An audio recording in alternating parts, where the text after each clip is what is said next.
La création d'une section nationale gabonaise du réseau africain des femmes engagées dans la transformation de poissons et le mariage, voilà qui justifie la présence à Libreville depuis ce 27 septembre des pays membres du Bureau interafricain des ressources animales.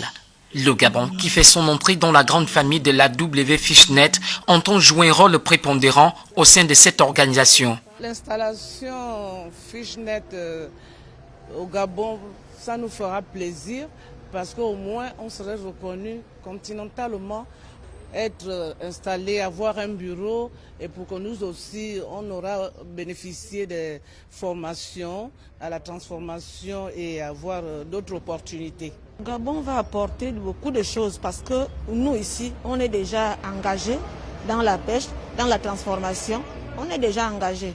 Donc il fallait qu'on nous donne un plus pour être lancé. C'est une bonne chose parce que ça va nous permettre de renforcer nos capacités donc en matière de formation, renforcer tous les plans économiques que nous maîtrisons parfois très mal, s'étendre au niveau de la sous-région.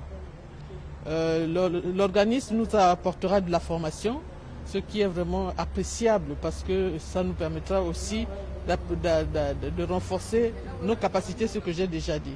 On n'apprend pas toujours assez, hein? On apprend tous les jours et avec l'évolution du monde, avoir de la formation en continu, ce n'est pas une mauvaise chose.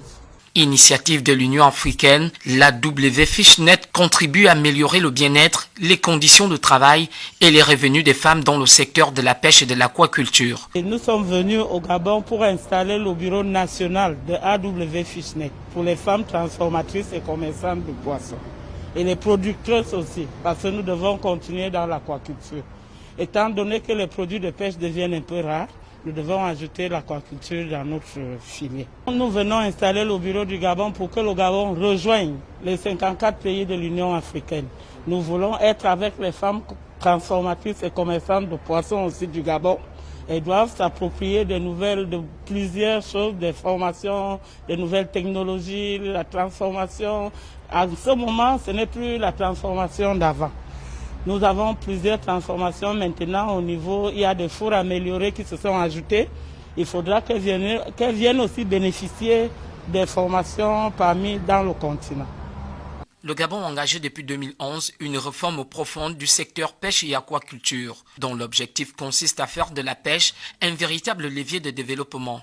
Cela cadre avec les objectifs de la politique du gouvernement, qui est celui d'avoir un environnement politique habilité à renforcer le rôle de la femme dans le secteur de la pêche.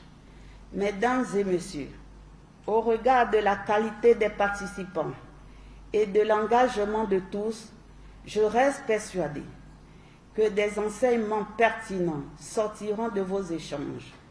Ils permettront à chacun de nous, en particulier aux femmes, de jouer leur partition pour la mise en place de cette plateforme qui, pour moi, jouera un rôle majeur pour une croissance inclusive au service du développement économique et social de notre pays. Les produits de la pêche et de l'aquaculture restent une source importante d'alimentation, de revenus et de subsistance pour de centaines de millions de personnes en Afrique.